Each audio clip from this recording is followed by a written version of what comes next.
I'm Rahul Pandey. I run my operations out of India. I'm a founder CEO of an enterprise SaaS company, Bonzai.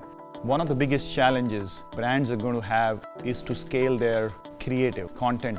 That was a point when I started to think, how might we take this challenge and give a solution through a technology to scale. Our customers are across Asia. We are in Australia, New Zealand, Singapore, and the other parts of Southeast Asia.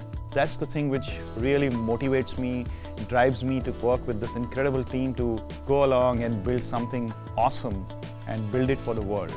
This is my third engagement with Stanford. The learning in SAP is multifold. At an individual level, at organization level, and the society level. I learned a lot about leadership.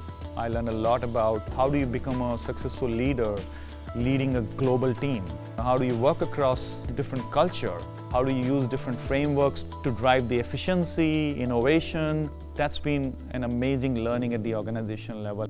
This is a process of unlearning. And I realized there are many areas where you need to re-look into process, people, thinking.